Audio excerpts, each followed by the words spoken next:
Assalamualaikum warahmatullahi wabarakatuh. Perkenalkan, nama saya Ninja Dewi Maharani dari kelas Sirek 5A dengan NIM 0903 128 1924058 akan menjelaskan mengenai proyek pengembangan sistem informasi Madrasah An-Nizamiyah Depok.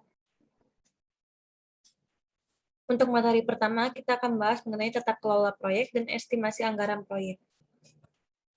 Ini adalah sumber OTK dari proyek Sistem Informasi Madrasah An-Nizamiyah Depok, di mana tata kelola proyek disusun agar pengelolaan proyek dapat memuaskan keseluruhan stakeholder dan mencapai objektif perusahaan. Proyek ini diketuai oleh project leader, di mana di bawah project leader terdapat 5 manajer sesuai dengan tahapannya, yaitu manajer analisis, manajer system and software design, manajer implementation and unit testing, manajer integration and system testing, dan yang terakhir manajer operation and maintenance. Untuk manajer analisis, di bawahnya ada staf dan tenaga ahli. Stafnya terdiri dari staf administrator, staf lapangan, dan technical writer. Untuk tenaga ahlinya terdiri dari sistem analis, bisnis analis, dan surveyor. Manajer sistem and software design, di bawahnya juga ada staf dan tenaga ahli. Stafnya terdiri dari staf administrator, technical writer. Untuk tenaga ahlinya terdiri dari sistem analis, database administrator, UI designer, dan UX designer. Untuk manajer implementation and unit testing terdiri dari staf dan tenaga ahli. Stafnya terdiri dari staf administrator dan technical writer. Tenaga ahlinya terdiri dari sistem analis, programmer, dan sistem tester. Untuk manajer integration and system testing juga di bawahnya terdapat staf dan tenaga ahli. Stafnya terdiri dari staf administrator, technical writer. Untuk tenaga ahlinya terdiri dari sistem tester dan programmer. Manajer operation and maintenance juga terdiri dari 2, yaitu staf dan tenaga ahli. Stafnya terdiri dari staf administrator, tenaga ahlinya terdiri dari sistem analis, programmer, dan bisnis analis. Selanjutnya, kita akan membahas estimasi anggaran proyek. Baiklah, ini adalah estimasi anggaran proyek dari sistem informasi Madrasah An-Nizamiyah Depok. Judul proyeknya Sistem Informasi Madrasah An-Nizamiyah Depok dengan sasaran proyek guru, staf TU, staf keuangan, staf perpustakaan, dan kepala sekolah. Tujuan proyeknya adalah membuat sistem informasi sekolah untuk mendukung proses-proses bisnis yang dilakukan di sekolah, yaitu di bidang keuangan, perpustakaan, dan akademik. Metode yang digunakan adalah metode waterfall menurut Somerville. Di sini ada tabel estimasi anggaran proyek. Untuk kode tas dan nama tas itu cara mengisinya dengan cara mengisi dari WBS yang sebelumnya sudah kita bikin. Ini dipindahkan gitu, jadi misalkan misalkan 1.1.1. Misalkan ini 1.1.1 menyusun pertanyaan, itu kode tasnya ditulis di sini dan nama tasnya yang menyusun pertanyaannya itu. Kemudian di sebelahnya ada kolom SDM. Nama SDM ini kita isi sesuai dengan SDM yang melaksanakan tasnya ini. Nama SDM-nya sesuai dengan yang sudah kita identifikasi sebelumnya di struktur OTK ya. Kemudian ada kolom jumlah, ini maksudnya jumlah SDM yang melaksanakan tasnya, lama hari kerja juga maksudnya lama tas itu dikerjakan oleh setiap SDM, kemudian ada jumlah honor, dan nama alat yang digunakan untuk melaksanakan tas itu. Ada juga kolom jumlah alatnya dan harga alatnya, kemudian ada kolom biaya perjalanan dinas yang di sini ada alat transportasi. Kolom alat transportasi bisa diisi dengan misalkan sewa mobil, kemudian ada harganya, dan yang terakhir ada total keseluruhan dari biaya per tas ya. Ini per nama per aktivitas.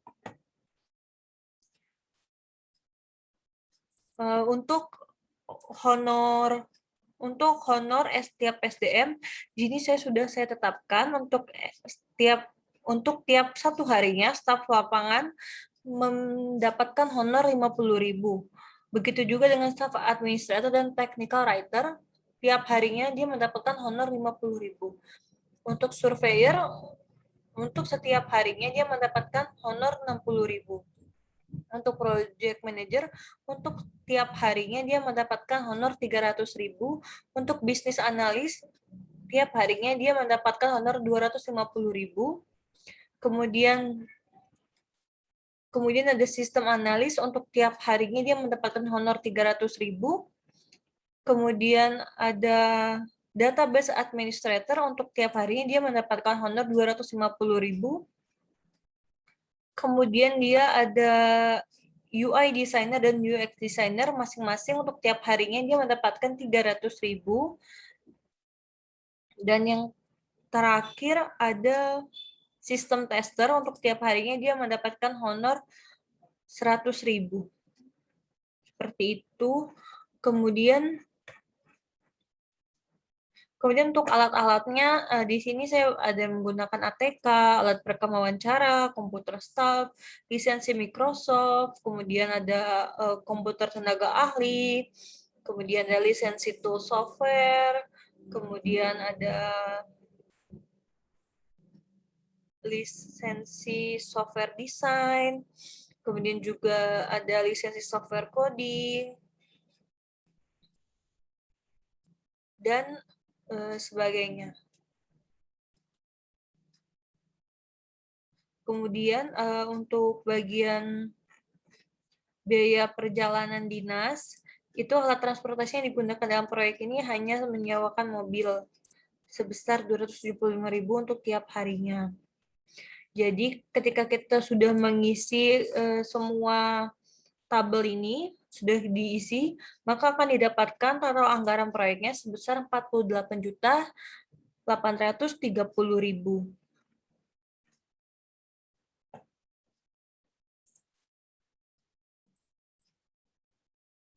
Di sini saya coba contohkan cara membacanya. Yang pertama, kode tas 1.1.1.1 dengan nama tas menyusun pertanyaan yang akan ditujukan untuk pihak Madrasah An-Nizamiyah Depok, itu nama SDM yang melaksanakannya staf lapangan dengan jumlah 1 orang, dengan nama hari kerja 1 hari, dengan jumlah honor 50.000, menggunakan alat ATK paket sebanyak 1 dengan harga 50.000, maka totalan biaya yang dikeluarkan untuk aktivitas ini adalah 100.000.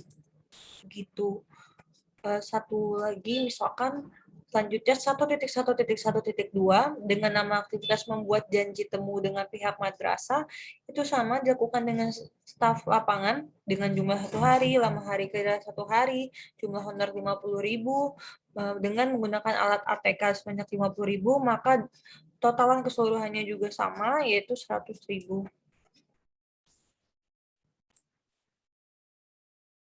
Jadi cara membacanya seperti tadi, dan jika semuanya sudah terisi, maka totalnya 48.830.000 sesuai dengan kolom total keseluruhan ketika dijumlahkan semuanya.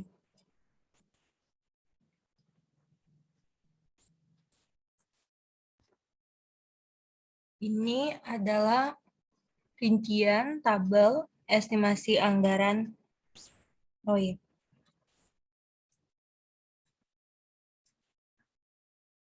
Bisa dilihat di layar mengenai rinciannya.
Selanjutnya, kita akan membahas mengenai materi yang masih berkaitan dengan proyek pengembangan sistem informasi. Yang pertama ada kesimpulan penyebab atau masalah kebijakan pengembangan. Alasan munculnya pengembangan sistem informasi. Yang pertama, banyak timbul permasalahan. Misalnya, sistem lama tidak sesuai lagi dengan kebutuhan organisasi atau adanya perkembangan organisasi. Ini bisa saja berupa perubahan struktural organisasi yang mengakibatkan adanya perubahan arus sistem. Kemudian yang kedua ada untuk meningkatkan kesempatan usaha. Ini biasanya berkaitan mengenai untuk mendapatkan pangsa pasar yang baru. Kemudian yang ketiga ada adanya instruksi perubahan, bisa dari dalam maupun dari luar organisasi. Yang terakhir adanya perkembangan teknologi, munculnya software dan hardware kerap kali dinilai dapat meningkatkan kinerja suatu sistem. Kemudian ada hal-hal yang mengingatkan kita betapa pentingnya manajemen proyek sistem informasi itu. Yang pertama ada 80 sampai dengan 90% software dan 30 sampai dengan 50% proyek sistem mengalami kegagalan. Yang kedua ada 5 dari 50% proyek sistem IT mengalami over budget dan overtime sampai dengan 200%. Yang ketiga, suatu proyek dikatakan sukses jika proyek tersebut dapat dikerjakan tepat waktu, on budget, sesuai dengan kebutuhan user, dan positive financial return.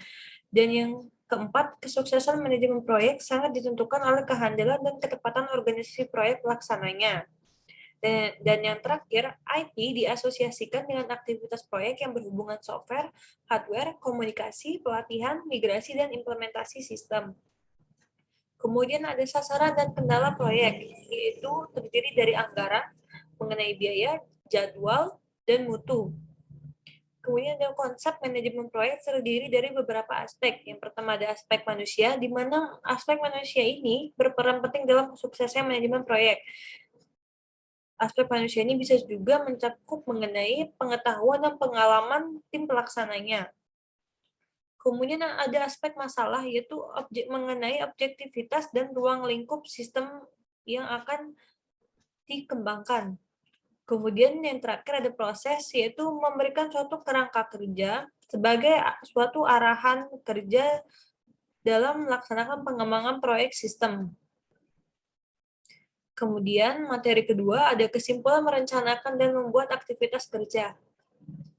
Sebelumnya kita harus tahu perencanaan itu apa. Perencanaan adalah peletakan dasar tujuan dan sasaran termasuk penyiapan segala sumber daya untuk mencapainya.